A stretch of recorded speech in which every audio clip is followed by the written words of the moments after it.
जय हिंद साथियों, FinIS के यूट्यूब चैनल पे आप लोगों को स्वागत है। आज हम देखेंगे हिंदी साहित्य का जो ऑप्शनल का वीडियो लेक्चर संख्या 18 है, उसके अंतर्गत हमारा दूसरा टॉपिक आज है। ठीक है, यानी कि अगर हम कनेक्ट कर दें पीछे की क्लास से, तो आप लोगों को मालूम है कि हमने हिंदी साहित्य ऑप्शनल के अंतर्गत प्रश्न पत्र एक स्टार्ट किया था। एक के अंतर्गत हमने पहले पूरा का पूरा जो सिलेबस लिखा हुआ था वो सिलेबस बताया। सिलेबस के अनुसार खंड क को कंप्लीट किया। ठीक है, यानी कि जैसे जैसे सिलेबस में लिखा हुआ है उसी तरीके से हम पढ़ाना चालू किए थे और खंड क सफलतापूर्वक हमारा कंप्लीट हो गया है। उसके बाद हमने खंड ख स्टार्ट किया हुआ था और इसके अंतर्गत हिंदी साहित्य का इतिहास लिखा हुआ है। और आज का जो विषय वस्तु हम देख रहे हैं, ये खंड ख का पहला नंबर कंप्लीट होने के बाद, यानी कि पहला नंबर हमने पढ़ा दिया। दूसरा नंबर हम पढ़ाने के लिए जो है स्टार्ट मतलब दूसरा नंबर आज हम स्टार्ट कर दिए हैं। इसके पिछले लेक्चर से भी आप देख सकते हैं। और वहाँ पे हमने क इसके इसके अंतर्गत क पॉइंट कंप्लीट किया था। आज जो है ख पॉइंट है क्या है, तो भक्ति काल। ये था क पॉइंट जो था आदिकाल से संबंधित था, तो जो कि हमने आदिकाल को कंप्लीट कर लिया है। आज का जो हमारा टॉपिक है वो दूसरा नंबर में खंड ख, यानी कि दूसरा नंबर में ख पॉइंट जो है वो लिखा हुआ है भक्ति काल से संबंधित है। यहाँ पे जो था आदिकाल, आदिकाल ये हमारा कंप्लीट हो गया है। ठीक है, आज हम क्या पढ़ रहे हैं, तो भक्ति काल पढ़ रहे हैं। तो भक्ति काल के अंतर्गत जो हमारा सिलेबस है, संत काव्य धारा, सूफी काव्य धारा, कृष्ण भक्ति धारा और राम भक्ति धारा, ये 4 भक्ति धारा है। और इसके 4 कवि हैं, 4 स्तंभ कवि हैं, मतलब कि 4 कवि हैं। कबीर हैं, जायसी हैं, सूरदास हैं, तुलसीदास हैं। तो ये आज हम पढ़ेंगे। ठीक है, खंड ख से संबंधित टॉपिक आज हम पढ़ने वाले हैं। यहाँ पे एक मोटिवेशनल लाइन लिखा हुआ है, धैर्य कड़वा होता है लेकिन इसका फल मीठा होता है।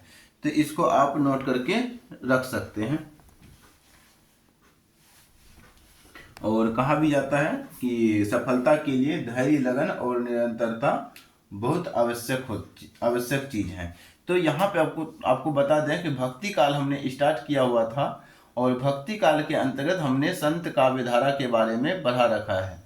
ठीक है, तो ये संत काव्यधारा हमने कंप्लीट कर लिया है। आज का जो हमारा विषय वस्तु रहेगा ये सूफी काव्यधारा से स्टार्ट होगा। ठीक है, तो आप सूफी काव्यधारा जैसे आप पिछले लेक्चर को अगर देखे होंगे, तो जैसे जैसे हम पॉइंट दे रहे हैं वैसे वैसे आपको पॉइंट देते जाना है और लिखते चले जाना है। ठीक है, तो इसमें किसी भी प्रकार की दुविधा आप लोगों को नहीं आएगी।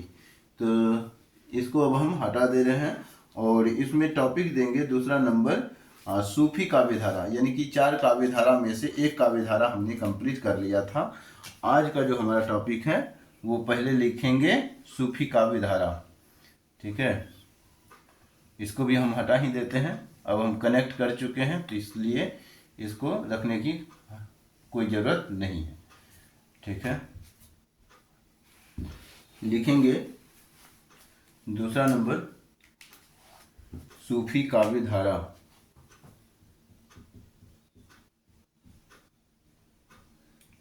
सूफी काव्यधारा, ठीक है, सूफी ऐसे हो जाएगा। एक मिनट,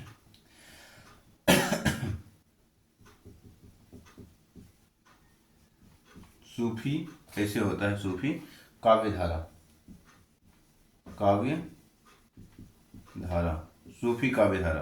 ठीक है, तो यहाँ पे हम 2 बार काटे, इसका मतलब आप लोगों को समझ में आ गया होगा कि सूफी में जो है बड़ी मात्रा लगता है दोनों में। ठीक है, आपको किताब में देखने के लिए मिल सकता है ऐसे भी सूफी। ठीक है, ऐसे भी देखने के लिए मिल जाएगा, ये भी गलत है। ऐसे देखने के लिए मिलेगा, ये भी गलत है। ऐसे देखने के लिए मिलेगा, ये सही है। ऐसे भी देखने के लिए मिलेगा। ठीक है, तो ये भी गलत है। तो ध्यान क्या देना है हमें, ये वाला सही है, तो इसी तरीके से हमें लिखना है। बस इतना ही ध्यान रखना है, लिखावट में जो है शब्द की त्रुटियां नहीं चलेगी, ठीक है। शब्द की त्रुटियां कहने का मतलब हुआ कि जैसे हम लिख रहे हैं वैसे ही लिखना है। इससे शब्द में पकड़ भी बन जाएगा धीरे धीरे करते हुए। जैसे कि हम यहाँ पे आपको इशारा कर दे रहे हैं, आई होप कि आप लोगों को समझ में आ जाए। तो लिखेंगे सूफी काव्य धारा, इसके अंतर्गत क्या लिखना है कि यह निर्गुण भक्ति की, यह निर्गुण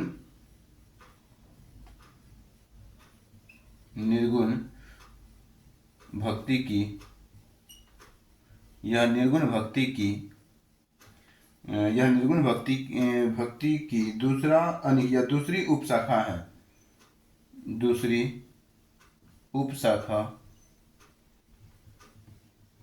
उपशाखा है, ठीक है। निर्गुण भक्ति की यह दूसरी उपशाखा है। एक मिनट देख लेते हैं दिखता है या नहीं। हाँ ठीक है, तो दूसरी उपशाखा है, ठीक है। अगला पॉइंट लिखेंगे जिसमें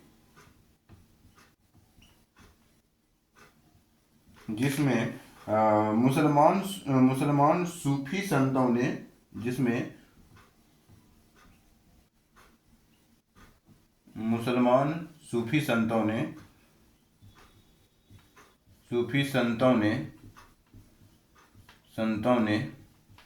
मुसलमान सूफी संतों ने हिंदू घरों में, यह हिंदू घरों में प्रचलित, हिंदू घरों में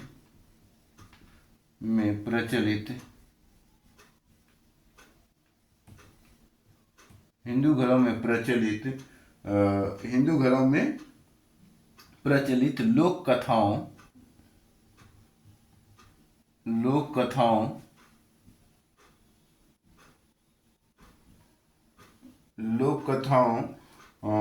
को आधार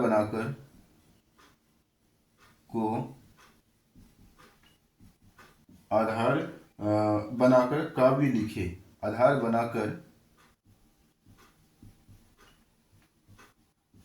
बनाकर काव्य लिखे। तो ये हो गया सूफी काव्य धारा से संबंधित पॉइंट। अब लिखेंगे सूफी काव्य धारा की जो है साहित्यिक प्रवृत्तियां।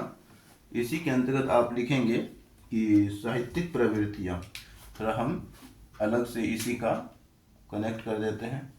यहाँ पे लिखेंगे साहित्यिक प्रवृत्तियां,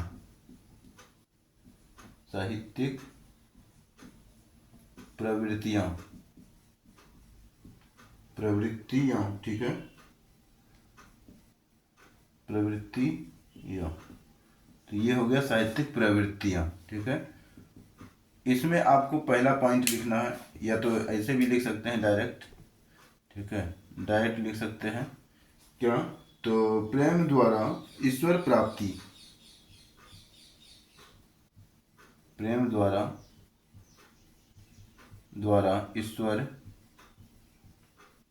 ईश्वर प्राप्ति, ठीक है। इसमें आप लिखेंगे इन्होंने माना कि, यानी कि सूफी संतों ने माना कि,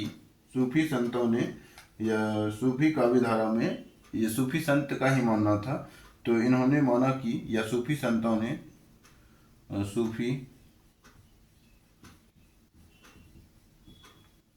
ने माना कि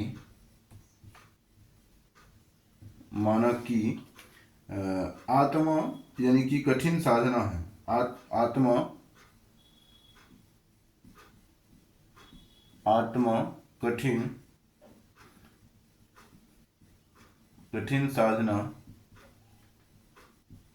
कठिन साधना है, ठीक है।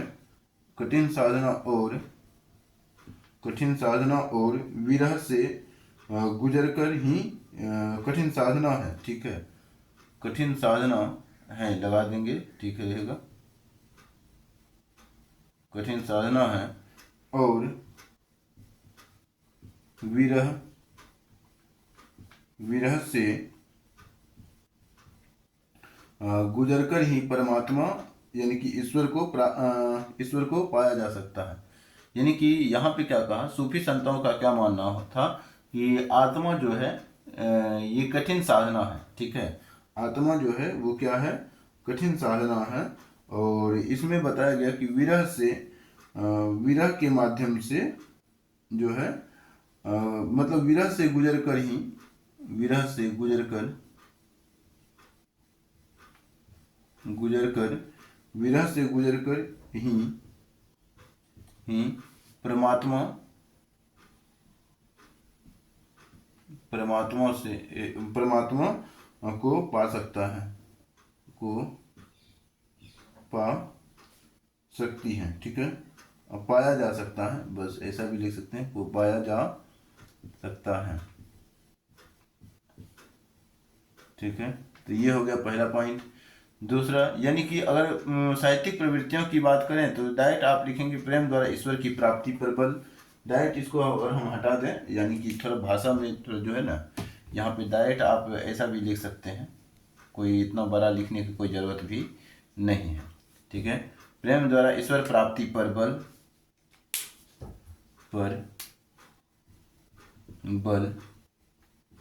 बल दिया गया।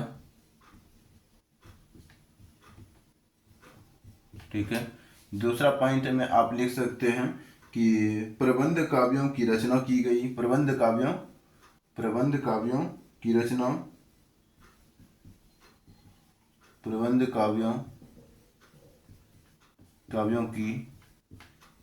रचना अगर हम इसकी बात करें तो इसमें यानी कि प्रबंध काव्य की रचना की बात करें तो इस काव्य धारा में मुख्य रूप से महाकाव्यों और खंड काव्यों की रचना मनसवी शैली यानी कि लगातार चलने वाली कथा में हुई। ठीक है, तो ये प्रबंध काव्यों की रचना हुई, रचना प्रचलित थी, प्रबंध काव्यों की रचना हुई, ऐसा भी लिख सकते हैं, प्रबंध काव्यों की रचना हुई।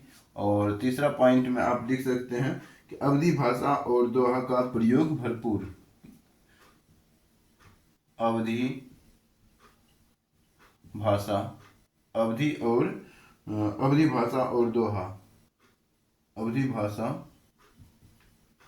और दोहा का भरपूर प्रयोग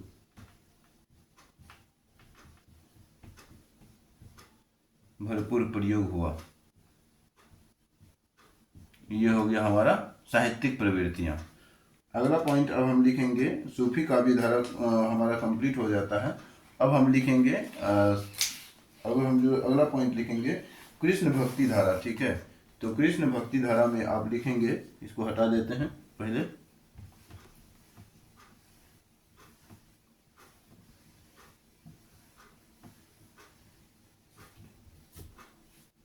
तीसरा पॉइंट क्या है, तो कृष्ण भक्ति धारा।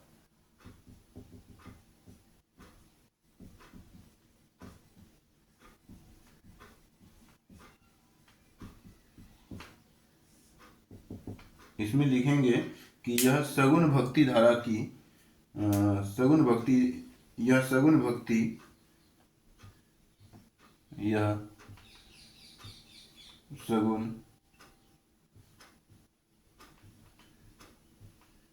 सगुण भक्ति यानी कि साकार रूप से ईश्वर यानी साकार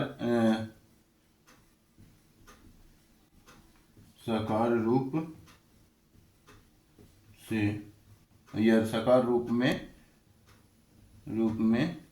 ईश्वर साकार रूप में ईश्वर की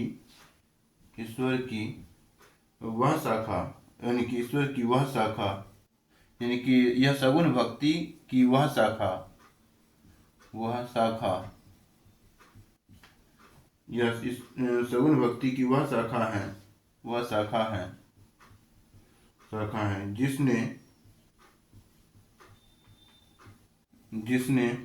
भगवान विष्णु के अवतार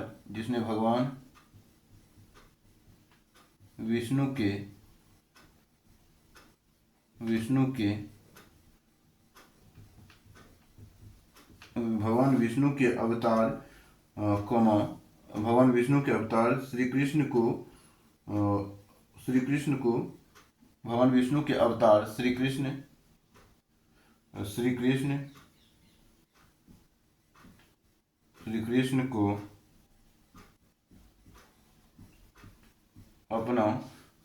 को अपना आराध्य माना,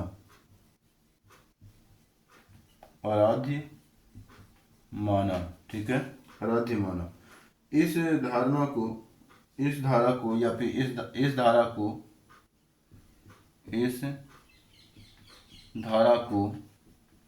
ठीक है, इस धारा को आगे बढ़ाने में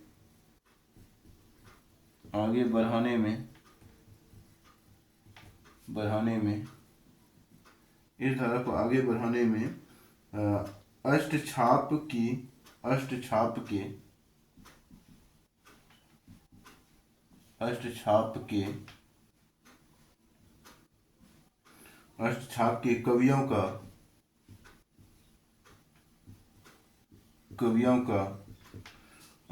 के कवियों का सबसे बड़ा योगदान था,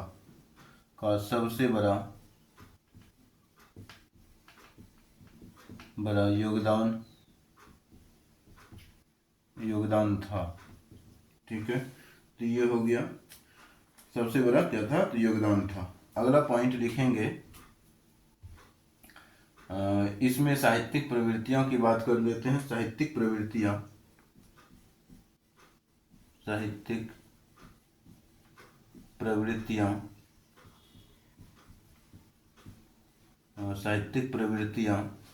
की अगर हम बात करें तो पहला पॉइंट लिखेंगे कि साहित्यिक प्रवृत्तियों में साक्ष्य और वात्सल्य भाव, साक्ष्य और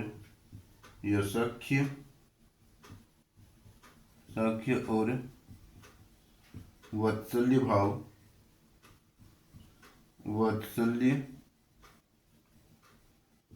भाव की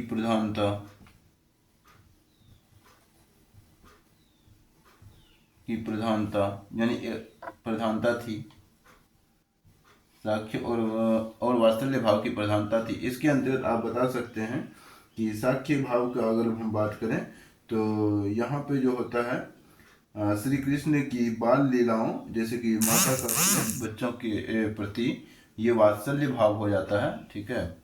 और साक्ष्य भाव की बात करें तो ये मित्रता की भाव आता है। और अगला पॉइंट लिखेंगे,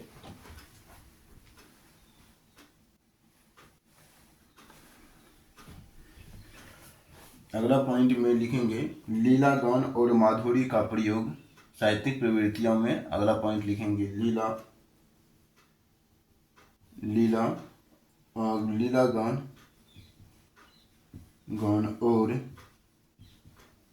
और माधुर्य का प्रयोग, का भरपूर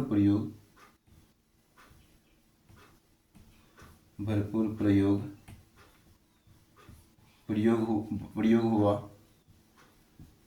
ठीक है। तो ये इसकी अगर हम बात करें, थोड़ा सा सांसारिक दुखों को भूलकर कृष्ण की प्रेम लीलाओं में डूब जाना ही इस साहित्य का लक्षण था, तो इसको कि लीला गान के रूप में दिखाया गया है। अगला पॉइंट आप लिखेंगे कि मुक्तक पद और ब्रज भाषा का प्रयोग, मुक्तक पद और ब्रज भाषा का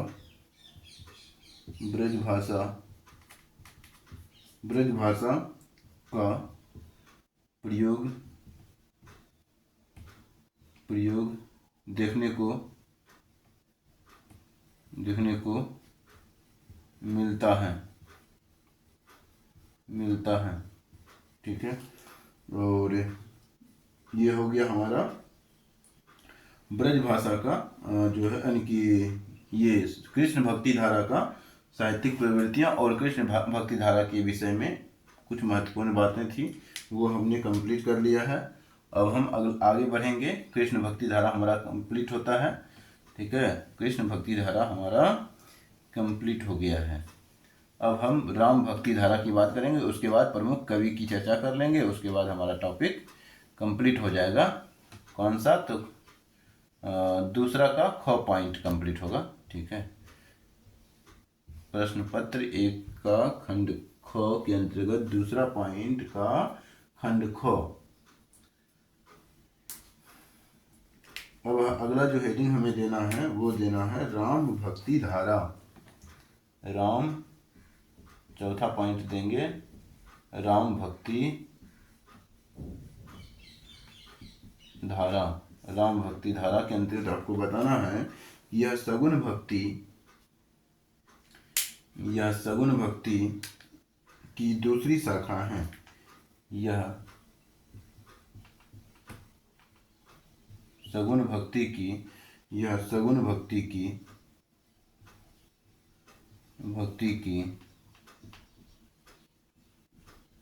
दूसरी शाखा है। ठीक है, यह सगुण भक्ति की दूसरी शाखा है। और इसमें आगे लिखेंगे जिसके केंद्र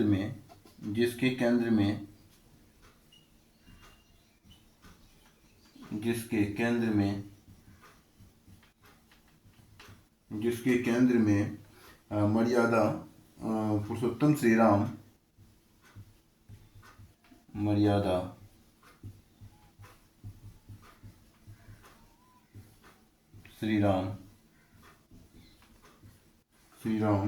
है। ठीक है, और स्वामी रामानंद की प्रेरणा से स्वामी रामानंद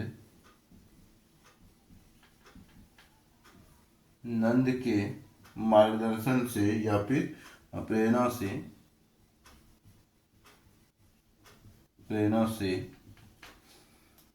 से इस धारा का व्यापक प्रसार हुआ। इस धारा का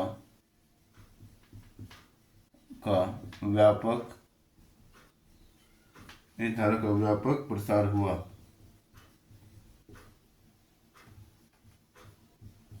ये हो गया हमारा राम भक्ति धारा। ठीक है, अगला हम आगे बढ़ेंगे और इसकी जो है साहित्यिक प्रवृत्तियों की बात करेंगे। तो साहित्यिक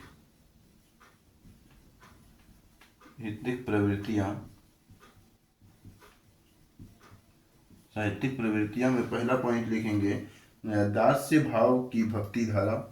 ठीक है, तो दास्य भाव की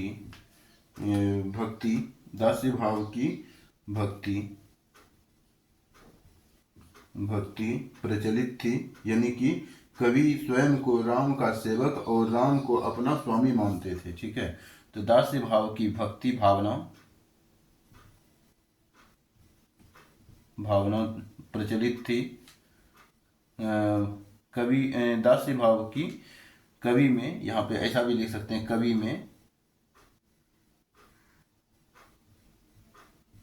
में दास्य भाव की भक्ति भावना का प्रचलन है। ठीक है, प्रचलन था। यह भावना देखने को मिलता है।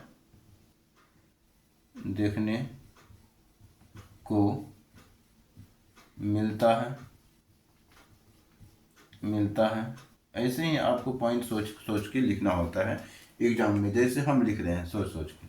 ठीक है, अगला पॉइंट आप लिख सकते हैं क्या?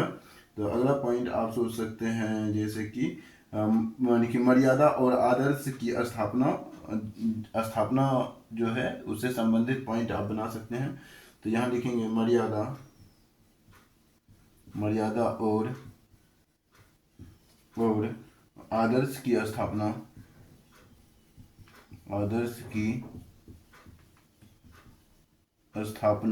ठीक है, जैसे बुजुर्गों का आदर करना, ठीक है, बात मानना, जिसकी वजह से राम भगवान जो है 14 वर्ष की वनवास काटे थे। तो इसी कारण यहाँ पे इस साहित्य में मतलब कि राम भक्ति धारा के अंतर्गत आपको बताना है कि यानी कि सामाजिक और राजनीतिक जीवन के उच्चतम आदर्शों जैसे कि उच्चतम आदर्श, जैसे आदर्श भाई, आदर्श राजा, आदर्श पत्नी, ये सब देखने को यहाँ पे मिलता है। ठीक है, तो मर्यादा और आदर्श की स्थापना होती है। ठीक है, होती है, यह स्थापना देखने को मिलती है। ठीक है, देखने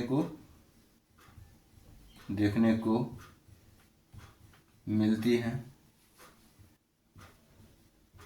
मिलती है। ठीक है, जैसे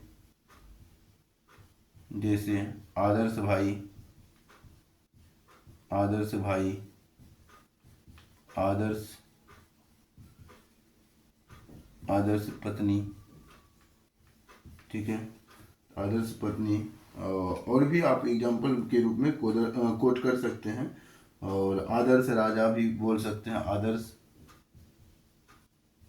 आदर्श राजा। ठीक है, तो अगला जो आपको साहित्यिक प्रवृत्ति, अगला पॉइंट में लिखना है, समन्वय की भावना मौजूद थी। समन्वय की भावना मौजूद थी। तो ये हो गया, समन्वय की भावना मौजूद थी। जैसे कि ज्ञान और भक्ति, राजा की प्रजा के प्रति शैव और वैष्णव के बीच एक अद्भुत तालमेल बैठाने का प्रयास किया गया। मतलब कि तालमेल, आपस में समन्वय स्थापित करने का प्रयास किया जाता है। ठीक है, सभी वर्गों के बीच। तो ये हो गया, समन्वय की भावना मौजूद थी। तो ये सब साहित्यिक प्रवृत्तियाँ के अंतर्गत आता है। अगर अब हम जो लिखेंगे, अब क्या होगा हमारा, तो भक्ति काल के प्रमुख 4 कवि। ठीक है, तो अब हमारा भक्ति, ये 4 काव्य धारा हमारा कंप्लीट होता है। अब हम क्या पढ़ने वाले हैं, तो भक्ति काल के प्रमुख 4 कवि, भक्ति काल के प्रमुख 4 कवि के बारे में जानेंगे। बस ये हमारा क्लास कंप्लीट हो जाएगा। ठीक है ना।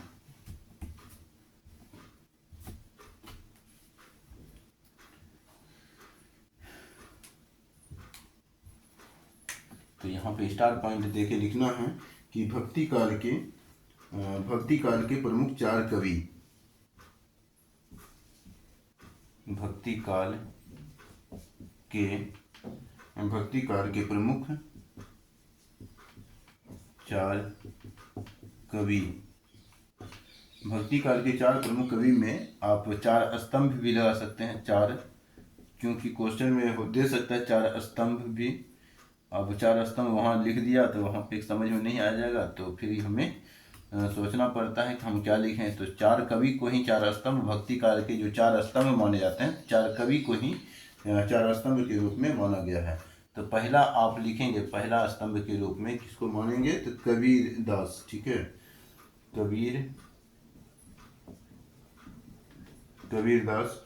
और इसके अंतर्गत संत काव्यधारा जो है, यानी कि संत काव्यधारा हम पढ़ रहे हैं। तो ये संत काव्यधारा से संबंधित पॉइंट है, आप लोगों को मालूम ही होगा। तो यहाँ पे कबीर दास के बारे में अब हम लिखने जा रहे हैं। ठीक है, तो यहाँ पे लिखेंगे कबीर केवल एक, यहाँ पे कबीर के बारे में लिखेंगे कि कबीर केवल एक कवि नहीं,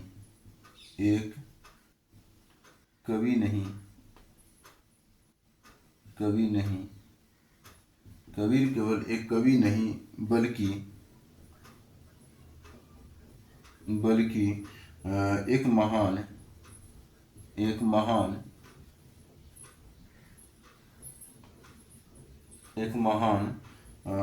समाज सुधारक और क्रांतिकारी विचारक थे।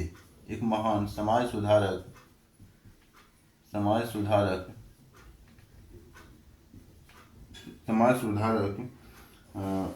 सुधारक और क्रांतिकारी विचारक भी थे। क्रांतिकारी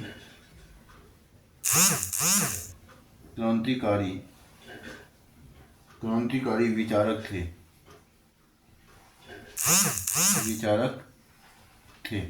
ठीक है, ये हो गया हमारा दूसरा पॉइंट, यानी कि ये पॉइंट हो गया।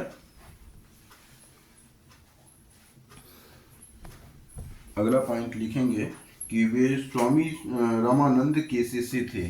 वे स्वामी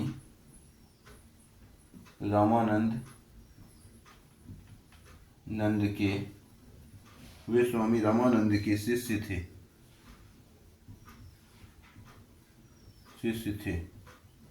ठीक है, तो ये हो गया हमारा पॉइंट। प्रमुख, अब हम इसमें जो है प्रमुख रचना देखेंगे। प्रमुख रचना की बात करते हैं। प्रमुख रचना, अगर प्रमुख रचना की बात करें तो बीजक लिखेंगे। बीजक में लिखना है कि इसके 3 भाग हैं।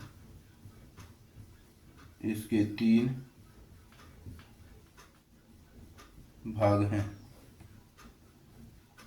भाग हैं, जैसे कि साखी, सबद और रामायणी। ठीक है, इसके 3 भाग हैं। बीजक के 3 भाग हैं, साखी, सबद और रामायणी। ये रचना का नाम है और इसी रचना के 3 भाग हैं, जिसका कि साखी, सबद और रामायणी नाम है। ठीक है, तो ये प्रमुख रचना हो गया कबीर का, मानी कि कबीर के प्रमुख रचना हो गया। और ये हमें नहीं पढ़ना होता है, हमें खाली नाम जानना रहता है कि जो प्रमुख रचना है, जो हमें पढ़ना है, तो वो तो हमें आगे चल के पढ़ना ही है। लेकिन जो ज़रूरत होता है उसके बारे में हमें सिर्फ जानना होता है। ठीक है, तो प्रमुख रचना की बात करें तो ये बीजक इसकी प्रमुख रचना है। इसके 3 भाग हैं, साखी, सबद और रामायणी। बस इतना ही जानना होता है इसके अंतर्गत। आगे आपको लिखना है विशेषताएं। कबीर की विशेषता की अगर हम बात करें तो विशेषताएं।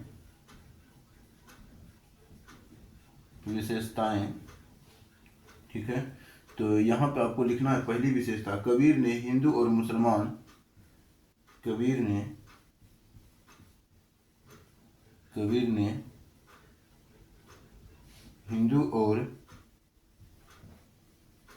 हिंदू और मुसलमान,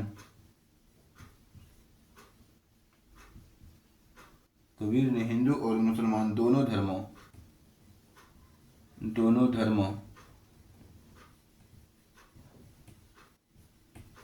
धर्मों की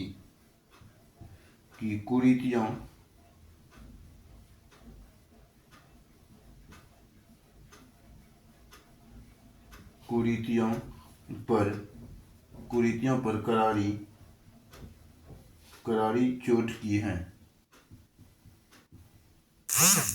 की। उनका मानना, उनका प्रसिद्ध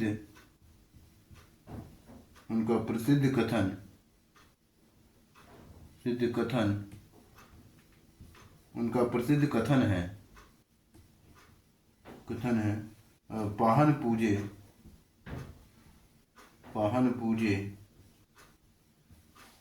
हरि मिले। पाहन पूजे हरि मिले तो मैं पूजूं पहाड़।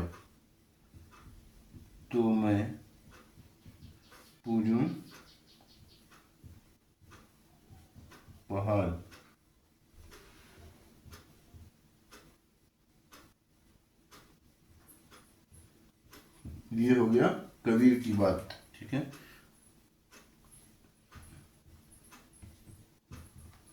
ये हो गया कबीर की बात है। ये विशेषता पहला नंबर की विशेषता हो गया। 1-2 विशेषता और लिख लेंगे, ठीक रहेगा।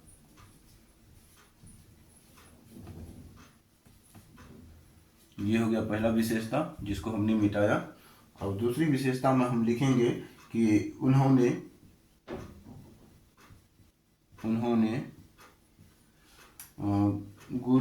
गुरुओं को भगवान से भी ऊपर का दर्जा दिया। उन्होंने गुरुओं को भगवान से भी ऊंचा दर्जा, भगवान से भी ऊंचा या ऊपर, ठीक है, दर्जा दिया। ठीक है, ये हो गया। और उनकी कविता में यहाँ पे लास्ट पॉइंट लिखेंगे, उनकी कविता में, उनकी कविता में हठ योग की, हठ योग की, हठ योग की साधना, साधना और हठ योग की साधना और रहस्यवाद का, और रहस्यवाद का, रहस्यवाद का गहरा प्रभाव, गहरा प्रभाव दिखाई देता है, दिखाई देता है। ये हो गया हमारा क्या, तो कबीरदास के बारे में महत्वपूर्ण बिंदु। ठीक है, अब हम आगे बढ़ेंगे और कबीरदास के बाद अगला पॉइंट जो हम पढ़ने वाले हैं वो मलिक मोहम्मद जायसी के बारे में पढ़ने वाले हैं। ठीक है, अगला जो प्रमुख कवि हो जाएगा दूसरा ये चार कवि की बात, यानी कि चार कवि में से एक कवि हमारा कबीरदास कंप्लीट होता है।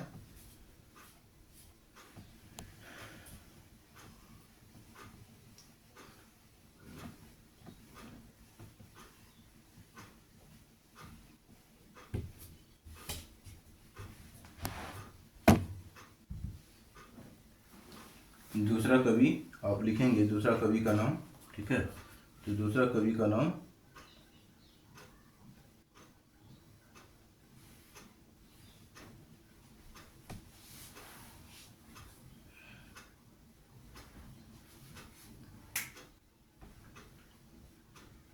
दूसरा कवि का नाम अगर हम बात करें तो ये हो जाएगा कौन, तो मलिक मोहम्मद, मलिक मोहम्मद, मोहम्मद जायसी। ठीक है, मलिक मोहम्मद जायसी, ये सूफी काव्य से संबंधित हैं, सूफी काव्य। ठीक है, ये सूफी काव्य से संबंधित हैं। और इससे पहले जो आपने पढ़ा कबीर, कबीर जो है ये संत काव्य धारा से संबंधित थे। ठीक है, तो ये कबीर जो है संत काव्य धारा से, और मलिक मोहम्मद जायसी जो है वो सूफी काव्य धारा से संबंधित हैं। तो इसके अंतर्गत आपको लिखना है कि जायसी सूफी कबीर शेख मोहम्मद के शिष्य, शेख मोहिदीन के शिष्य थे। ठीक है, मलिक मोहम्मद जायसी, जायसी जैसी सूफी फकीर, सूफी फकीर, सूफी फकीर शेख मोहिदीन,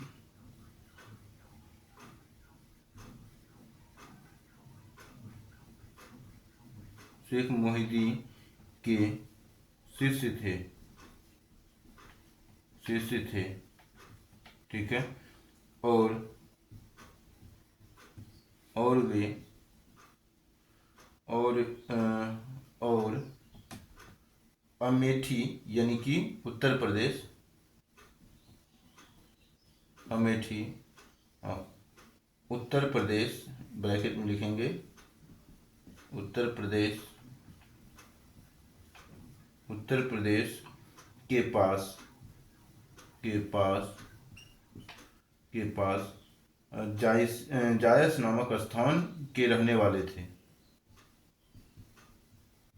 जायस नामक स्थान पर रहने वाले, रहने वाले वाले थे। ठीक है, और इसके बाद अगला पॉइंट इसमें लिखेंगे कि प्रमुख रचनाएं, प्रमुख रचना यानी मलिक मोहम्मद जायसी की प्रमुख रचनाएं, रचनाएं, प्रमुख रचनाओं की अगर हम बात करें तो पद्मावत। ठीक है, तो पद्मावत यहाँ पे लिखेंगे पद्मावत। पद्मावत इसकी प्रमुख रचनाएं हैं। ये हिंदी का प्रथम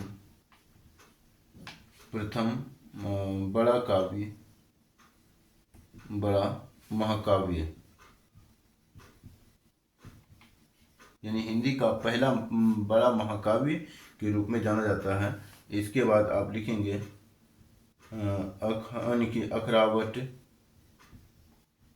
अखरावट और आखिरी कलाम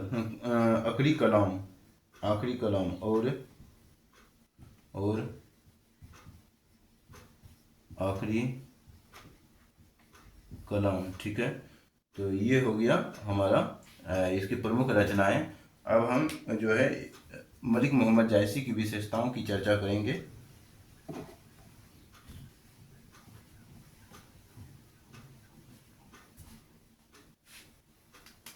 इसमें लिखेंगे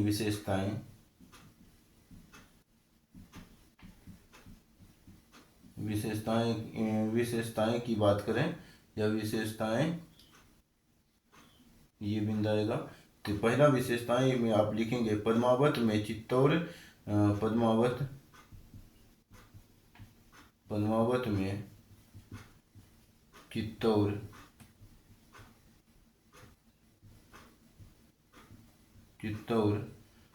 के राजा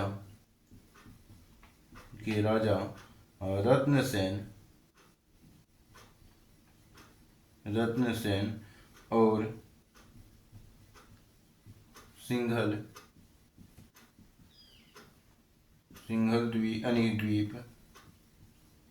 द्वीप की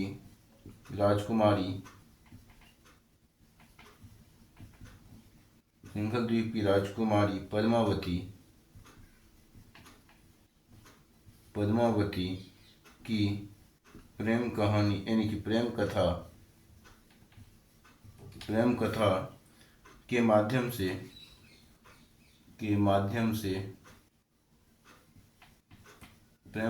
माध्यम से अलौकिक ईश्वरीय प्रेम को अलौकिक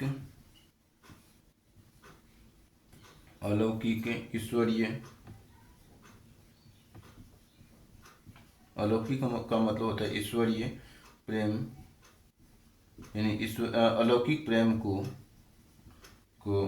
दर्शाया गया है।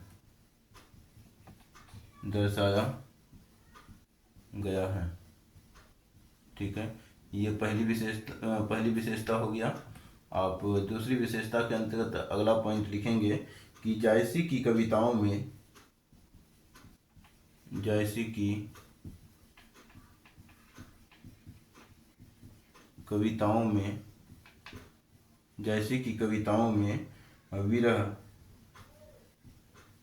विरह यानी बिछड़ने का दुख, ठीक है, विरह का वर्णन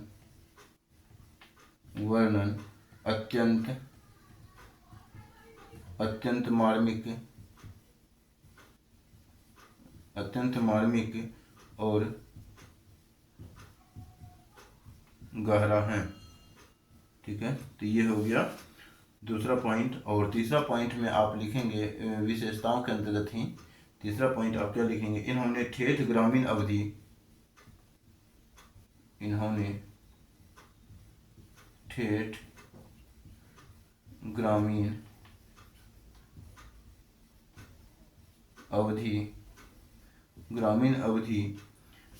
भाषा का प्रयोग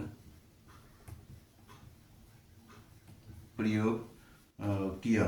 ठीक है, प्रयोग किया जिसमें अद्भुत मिठास है।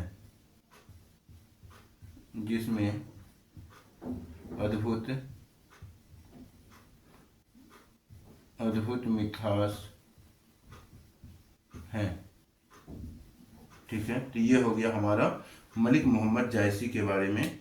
अब हम दो कवि और हैं, उसको भी जल्द से जल्द देख लेते हैं। एक है सूरदास और दूसरा है गोस्वामी तुलसीदास। ये दोनों के बारे में चर्चा करके हम क्लास को कंप्लीट कर लेंगे।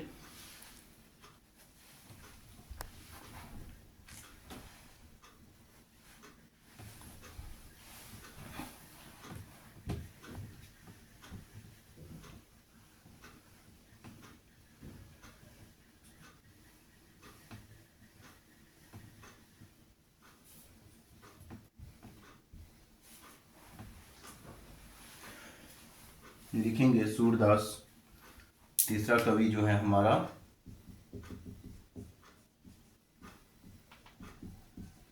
सूरदास है। और सूरदास के बारे में अगर बात करें तो ये कृष्ण भक्ति धारा के थे, कृष्ण भक्ति धारा से संबंधित हैं। ठीक है, ये कृष्ण भक्ति धारा से संबंधित हैं। सूरदास लिखेंगे सूरदास महाप्रभु वल्लभाचार्य के शिष्य थे। सूरदास महाप्रभु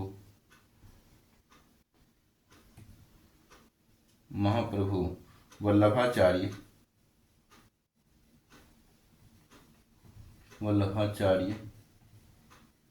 महाप्रभु वल्लभाचार्य के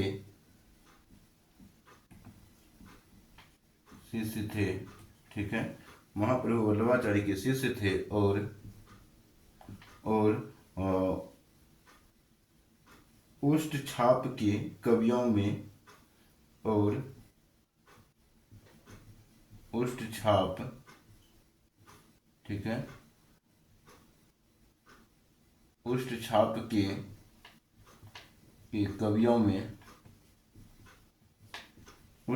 के कवियों में सबसे शीर्ष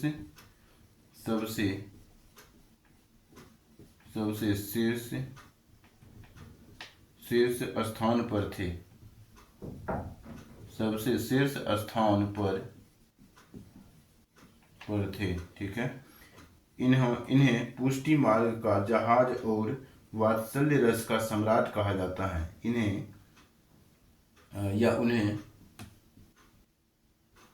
उन्हें यानी कि सूरदास को, या इन्हें ही लिखेंगे ठीक रहेगा, इन्हें पुष्टि मार्ग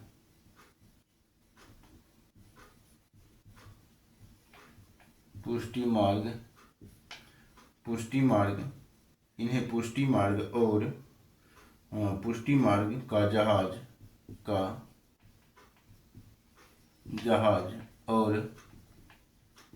और वात्सल्य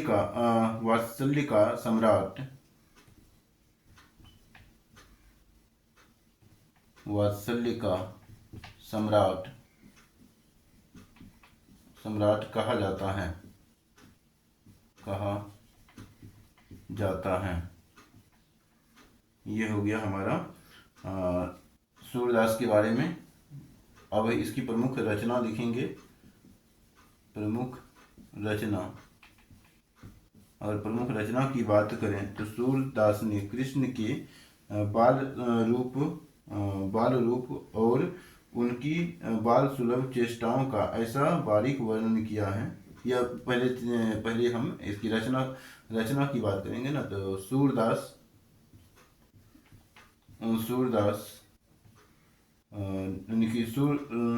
सूरदास ने, या प्रमुख रचना की अगर हम डायरेक्ट बात करें तो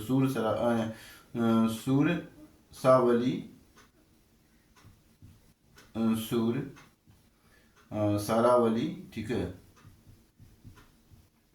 सारावली साहित्य लहरी, और लिख देंगे और साहित्य लहरी। ठीक है, तो ये इनकी जो प्रमुख रचना का नाम है। आगे इसकी विशेषताओं की चर्चा करेंगे। ठीक है, इसको पहले हम हटा देते हैं। विशेषताओं में 3 पॉइंट लिखेंगे। विशेषताओं में भी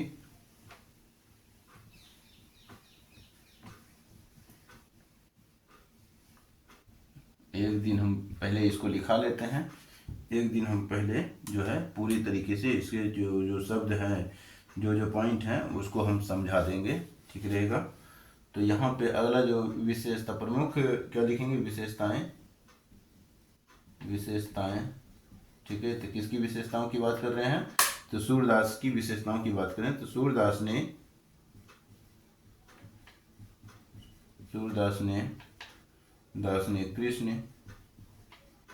कृष्ण के बाल रूप और सूरदास ने कृष्ण के बाल रूप और उनकी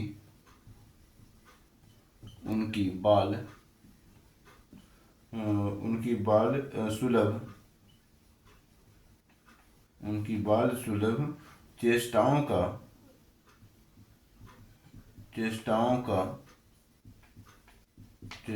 का ऐसा बारीक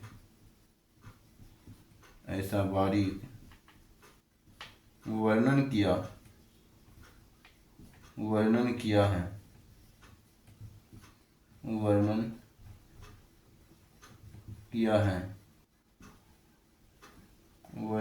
है। ठीक है,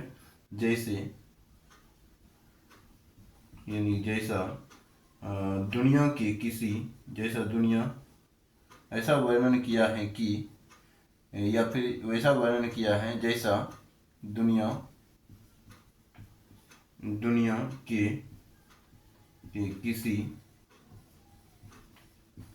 के किसी और साहित्य में नहीं मिलता,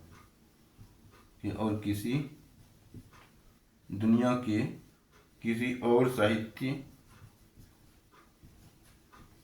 में नहीं मिलता। ठीक है,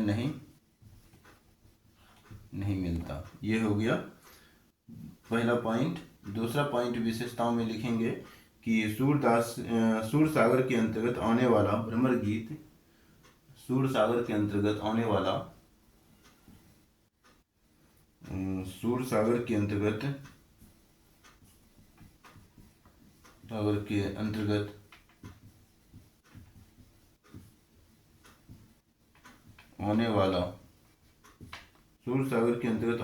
भ्रमर गीत प्रसंग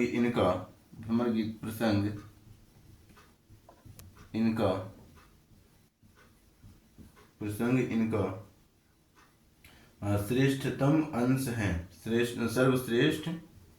सर्वश्रेष्ठ अंश है। ठीक है, सर्वश्रेष्ठ अंश है। ठीक है, जहाँ गोपियाँ अपने तर्कों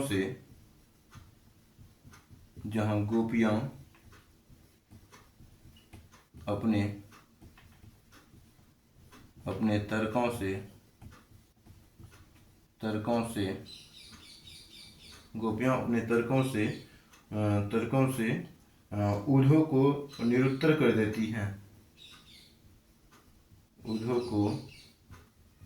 निरुत्तर कर देती हैं। ये हो गया। और ये अगला पॉइंट लिखेंगे इसमें, इनकी भाषा शुद्ध चलती हुई और संगीतमय, इनकी भाषा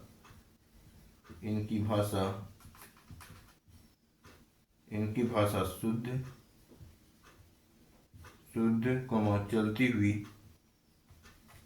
चलती हुई और संगीतमय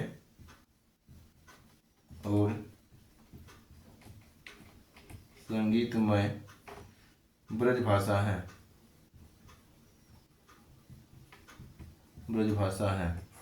ये हो गया हमारा सूरदास की जो महत्वपूर्ण कवि हैं। तीसरा महत्वपूर्ण कवि है वो हमारा कंप्लीट होता है। अब हम लास्ट कवि की ओर चर्चा करने जा रहे हैं।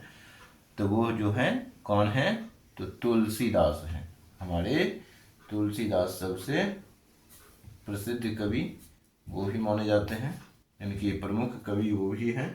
तो इसमें लिखेंगे गोस्वामी तुलसीदास, चौथा नंबर में गोस्वामी तुलसीदास। ठीक है, गोस्वामी तुलसीदास, एक साथ ही लिखते हैं इसको, तुलसीदास। ठीक है, तो इसको एक साथ लिखते हैं, अलग अलग नहीं लिखते हैं। ये राम भक्ति धारा, राम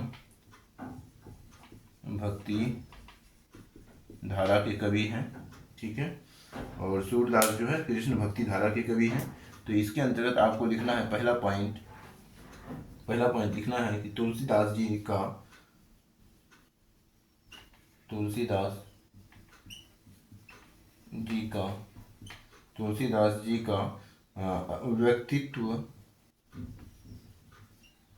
व्यक्तित्व अत्यंत व्यापक था, ठीक है, व्यापक था। उन्होंने अपने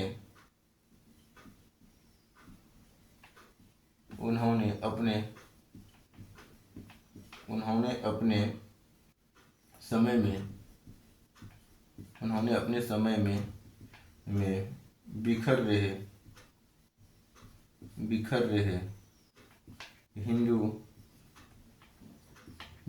हिंदू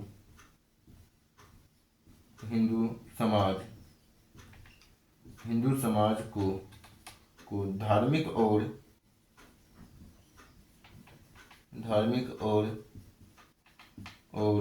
सामाजिक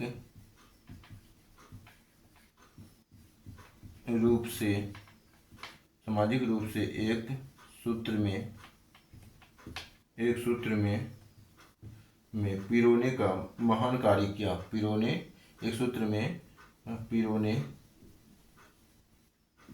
का महान कार्य किया, ठीक है। अगला, अगर आप बात करेंगे अगला पॉइंट की, तो प्रमुख रचना आप लिखेंगे इसमें, ठीक है। तो प्रमुख रचना जो है रामचरितमानस, ठीक है, ये तो आप जानते ही हैं, तो लिख देंगे प्रमुख रचना का नाम। और यहाँ पे ही दूसरा पॉइंट ले लेते हैं, ठीक है। प्रमुख रचना, इसमें लिखेंगे रामचरित मानस, ठीक है। रामचरित मानस विनय पत्रिका, ठीक है। रामचरित मानस विनय पत्रिका की कवितावली, ठीक है। और गीतावली, ठीक है, दोहावली, इनके प्रमुख रचना में शामिल है। अब हम इसकी विशेषताओं की चर्चा करेंगे और क्लास को समाप्त करेंगे, ठीक है। तो विशेषता लिख करके क्लास को अंतिम दिशा देना है, ठीक है। लेक्चर संख्या 18 को विशेषता लिखेंगे, विशेषताएं, ठीक है। पहली विशेषताएं लिखेंगे रामचरितमानस की रचना, रामचरितमानस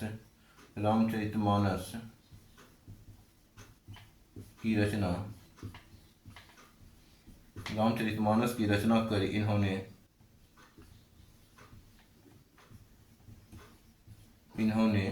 राम के चरित्र को घर पहुंचा दिया,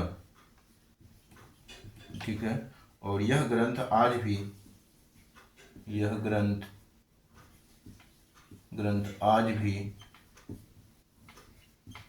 आज भी भारतीय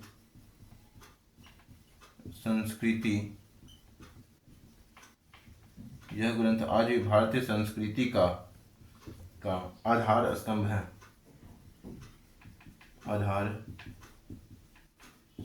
है, ठीक है। तुलसीदास जी, दूसरा पॉइंट में लिखेंगे तुलसीदास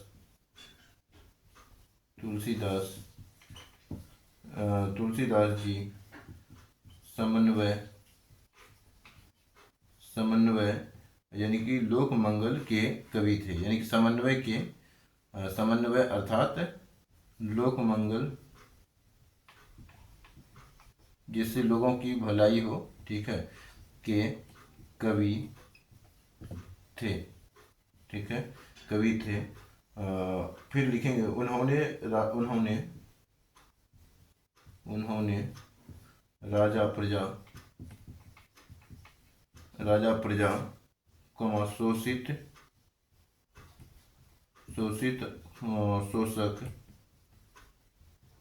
शोषक सबके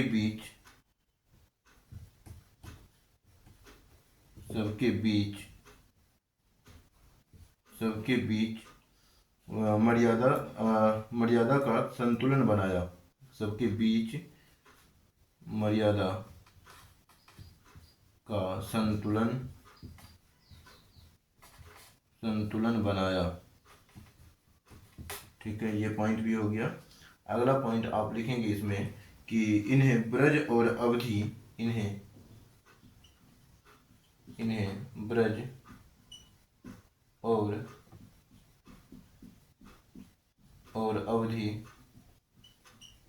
ब्रज और अवधि दोनों भाषाओं पर समान अधिकार प्राप्त था। ब्रज और अवधि दोनों भाषाओं पर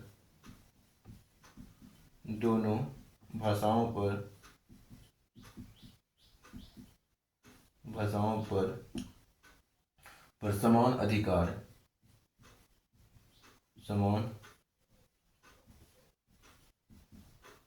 था।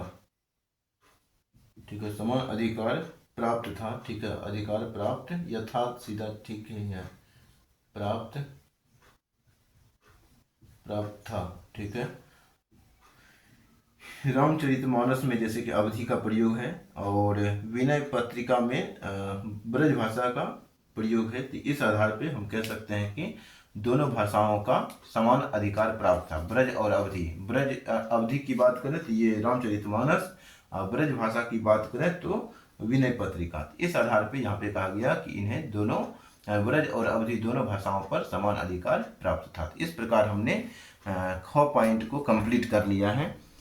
किसका? तो दूसरा नंबर का ख पॉइंट। ठीक है, ये ख पॉइंट कंप्लीट नहीं हुआ है, आपको ये ध्यान में नहीं देना है। ये खंड ख का भी बहुत बड़ा सिलेबस है, खंड ख। ठीक है, तो ये अभी हम जो है दूसरा नंबर का इसका जो है पहला नंबर हो गया था, यानी कि पहला नंबर पहले हो गया था। दूसरा नंबर का खंड ख कंप्लीट किया है।